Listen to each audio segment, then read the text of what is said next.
Hello, everybody, and thank you for tuning into the Liberty Report. Today with me is Daniel McAdams, who is the co-host. Daniel, good to see you. Good morning, Dr. Paul. Good. I'd like to visit today on the subject of China. We've done this before, and the big question is are some real problems developing with China? There's some people who seem to agitate and want to produce problems, and other people would say, well, is all this necessary?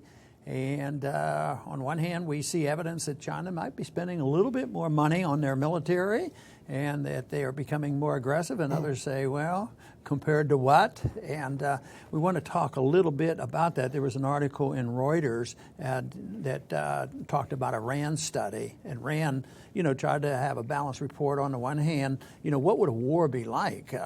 It's something that, quite frankly, I don't think anybody can visualize. We can't really predict what event might cause a hot war and exactly how it evolves. I think most wars have a life of their own, but it's serious stuff, and it means something to the American people. It means something to our liberties and our sovereignty and our spending and all these things. Even scaremongering has an effect on this, and what are we going to do? And of course, the Cold War was fortunately, you designed in such a way we didn't have to have a hot war with the Soviets and with nuclear weapons. But sometimes things get out of control. So I'm sure you took a look at this RAND study and the Reuters article about where we're going on this, and what do you think the odds are that this could turn into being a hot war? Yeah. It's interesting. We both found this on Zero Hedge that made reference to the Reuters piece and the study by the RAND Corporation, which is close to the Pentagon. It's funded by the U.S. military. So you could say it's as close to Pentagon thinking as you can get, really. And what it was the study was looking at scenarios whereby a war, U.S.-China war, could break out. And one of the conclusions is it's not a big shocker, but it's a premeditated war between the U.S. and China is unlikely. The mishandling of the various conflicts, especially the territorial conflicts, could lead to sort of a World War I scenario where things start rolling in that direction inexorably and in a difficult way to stop. Now, the way I understand it is that there's not been a major confrontation. A lot of vessels go up and down, the China Sea, and we're involved. A lot of countries do it. I haven't heard the story where China has actually tried to obstruct these vessels going back and forth. The argument seems to be around the dredging up of new islands, but China's doing it, but Vietnam is doing it, the Philippines are doing it. So I think that the question is not so simple that it's the freedom of the seas, unless you know of some confrontation where the Chinese literally stopped, peaceful vessels going up and down the South China Sea. Well, it wouldn't really be in their interest, especially when you talk about commercial vessels, No. But, in the news today, besides this is sort of the background, but the sort of the breaking story, we were watching some of the cable news this morning. Big news, China is building aircraft hangars on these islands that it dredged up, and it's one of the headlines was they're defying international law by doing this. And, this also goes back to the recent ruling by the tribunal attached to the Law of the Sea Treaty, which ruled in favor of the Philippines. But it's interesting that it's big news that China is building up these aircraft hangars. What's not really talked about that much is that Vietnam has been moving mobile rocket launchers onto its islands in the region that are targeting Chinese vessels. Right. So, and I think Vietnam now is on our side, and if there is a breakout of conflict there, everybody supposes that the Vietnamese will be, proxy for us and will be on our side in this regard. But a ruling, by the Law of the Sea Treaty, that's rather interesting, that they're hiding behind that they've ruled this way and it's China's fault and this sort of thing, and we jump on this. Yeah, we don't even belong to the Law of the Sea Treaty, and they're using this. So we take the position we don't have to sign it. One of the reasons we've never signed it, it's in violation of our national sovereignty, and I probably wouldn't argue with that. Yeah. I don't want in any of these treaties. But the arrogance and the hypocrisy of us using it, like the International Criminal Court. Exactly. We don't join that. It's not going to be used against our people. War crimes against Americans around the world. Have we ever committed one? Oh, heavens no. We've never killed a person and never gotten involved in an illegal war once. We don't do that, but we're not adverse to using the International Criminal Court to bring those other bad people to justice. And also using it as a propaganda ploy, look, Gaddafi's wanted by the International Criminal Court. So-and-so is wanted by this court, even though we wouldn't dare participate in. But you mentioned Vietnam and also the changing alliances, and it is significant because here's Vietnam making a fairly provocative move toward China. And this comes after, if you remember, I think we even did an episode on this, President Obama was in Vietnam in May. And when he was there, he opened up Vietnam to greater purchase of U.S. military stuff. So that's more welfare for the military-industrial complex, but also heightens the tension, expanded U.S.-Vietnamese military cooperation and training and all these things, which is also provocative, and to top it off, promised over the next 5 years $500 million more military aid. Yeah, this is the whole thing. And that's part of the free trade deal, so we can sell more weapons. So, yes, it's narrow. And the other thing, even if we move sometimes in the directions with these various countries toward more free trade, it really doesn't qualify because most of the time it's subsidized trades, Export-Import Bank and these various things. So it isn't, free trade as we understand it. And yet this one, looks like it's trade with a lot of weaponry, which goes on quite frequently. I see we just sold a lot of weapons to Saudi Arabia. Mm-hmm. They're the third highest in expenditures, for militarism.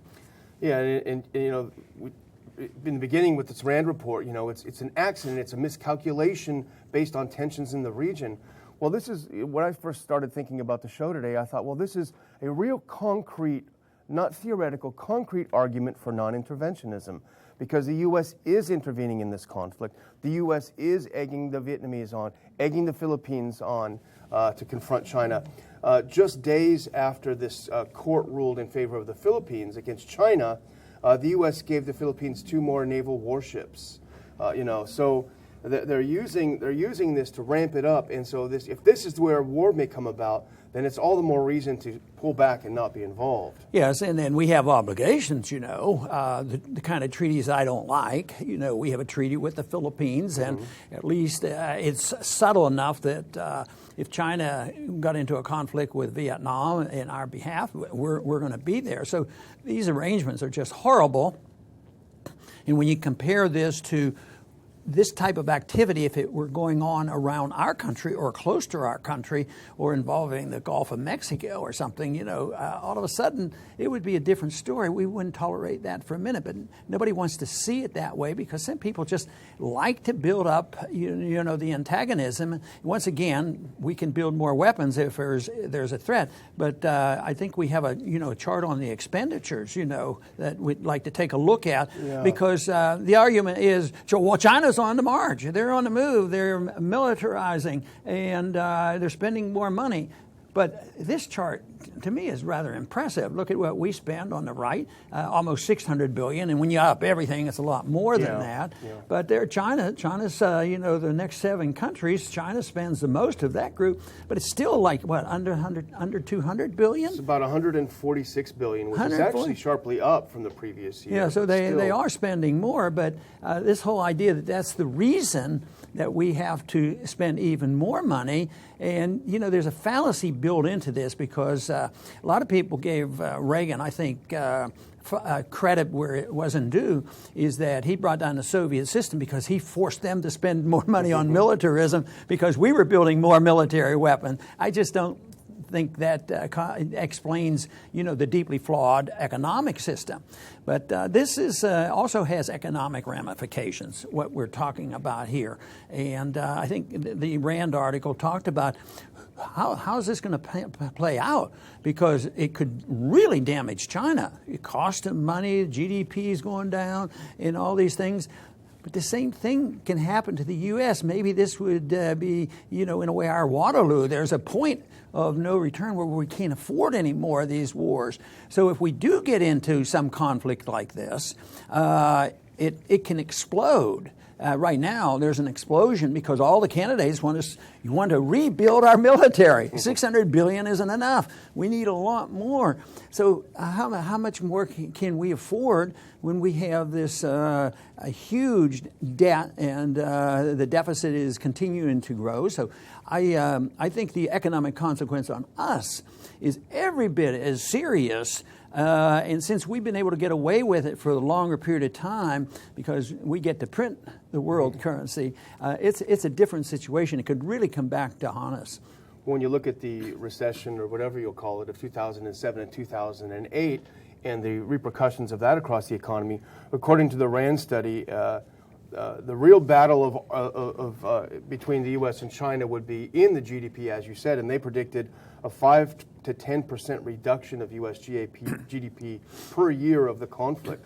What do you think that would do to the economy? Well, it's going to put it in shambles. In reality, that would be a number, but I don't think the nominal number of GDP will necessarily go down, because if we shift spending or increase spending by printing money, and we have more militarism, and we go from 600 to 800 billion, that boosts the GDP. So they always play tricks with these numbers, and they would continue to do with it. But real wealth in the country would continue to deteriorate. So today, there's a large GDP out there, but the middle class is not sharing it. And that's what happens in wartime, too. Because, I remember a little bit about the tail end of the Depression. I remember World War II really well. And World War II was terrible for the economy. So the standard of living went way down during wartime, although people were working and they were paying down their debt and doing these things. But war is devastating to an economy, and real wealth does go down because the real wealth goes into building more bombs. But we're already militarized to such an extreme that is a reason, that's one of the major contributing factors to the middle class here. But we don't get to hear about that in the debates, that it's our military presence overseas that is one of the factors that hurts the middle class. It's always somebody else. We have a tendency, and the people like it, because it sells politically, is blame somebody else. See, right now, it's China. They're building up, and we have a problem. We have to contend with it. But what about economically? This whole idea that we should have, that China is ripping us off. In reality, China's not ripping us off. I think we're ripping them off because they're taking our paper money. And they take it and they monetize it, and they have their inflation. Now they're going through the correction. Gives us a chance to export some of this money away from the inflationary impact here in this country. And then China accommodates us by buying our debt, and they subsidize us. So they keep the bubble going, but on the short run, there's tremendous benefit to issue the world currency, because right now the argument is we're going to be tough on China. They keep devaluing their currency, and there's all these unfair trade agreements. Just 2 months ago, we put a 500% increase in the tariff on steel. China happens to make half the steel of the world, and it's the cheapest. Obviously, it must be pretty good steel. And so, and we depend on it. We import steel, as do all the other major industrial nations. So they depend on this cheap, good steel, and we put on tariffs. And what is the cry to solve our problems? More tariffs on China. So it doesn't make any economic sense, but it sure sells politically. Yeah, I remember back when we were on the Hill, and we had some friends in the district who had businesses where they imported very specific specialty steel, and it wasn't made in the U.S., and they were going to get put out of business because of this arbitrary tariff going on the steel, and we were going to lose a lot of jobs in the district. Yeah, and the reason they didn't make it, it was some type of regulation or environmental thing or something that the regulations actually prevented it from being made here. It wasn't worth their while to do it, so they were totally dependent on an import. So the solution is put on a tariff, which makes no sense. I think this military stuff that we're talking about, it's real because it can get out of hand. And one reason why it can drift into a hot war is both sides misjudge their adversary. They always figure, well, they wouldn't do this. They wouldn't do this. They say that was really what happened in Vietnam. It could break out, but I think the economic war that is going on and the misinformation we have now on who's violating the currency. Is it China? They do devalue their currency, but we do it continuously. But we have this privilege of doing it. It's gold, in the international circles. So we get to do it, and we get to dump our dollars overseas and sell them products. So what we do is going to and is annoying a lot of people, but to say that we don't play the same game is just not true. We just have a better deck, in our hand, a better hand, because we can get away with it, and we're a powerhouse militarily and financially. If we don't like somebody, we freeze their assets. We dictate to the International Criminal Court and the Law of Sea treaties and the IMF and all these things, and we win these arguments. And I think long term, what that does is build up animosity. But what I'm concerned about is with this blatant confrontation on trade and the blame game going on. It means if China and some other countries get upset with us, who knows, they might decide to have their own reserve currency. They might decide that they will dump dollars, and they don't want to dump them too fast right now. But what if push came to shove? I think they have a lot of cards to play yet, because I think it could be very, very harmful to us. That war, the economic war, the trade war, the currency wars, I believe sincerely, and I've talked about this a lot, it could bring down the dollar. Mm-hmm. Now that's something to consider. As bad as all this other stuff is, I think the odds of that is much greater than us ending up with a lot of battleships and troops and a World War II war with China. I just don't think that's going to happen. You just have to ask yourself, what is the point of all of this confrontation? What is the point of this interventionism if, as you say, it can completely bring down the dollar and our way of life? Yeah. Well, I think they're ignorant about economic policy, and they don't realize it, and they also want power and control.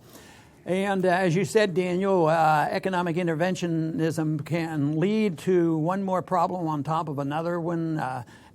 In this incident we're talking about in China. And right now, whether it's the military intervention or the economic intervention, it's not good, because there's no clear-cut understanding of what a free society is all about, what it would be like if we, at least generally moved in the direction of a non-aggression principle, sound money, and living up with contracts, believing in private property, and getting rid of these entangling alliances and getting rid of the bureaucracy that runs the whole world right now. Because this invites special interests, whether it's the banking interests here in this country to write the rules, or whether it's the FDA and the drug companies to write the rules where there are problems.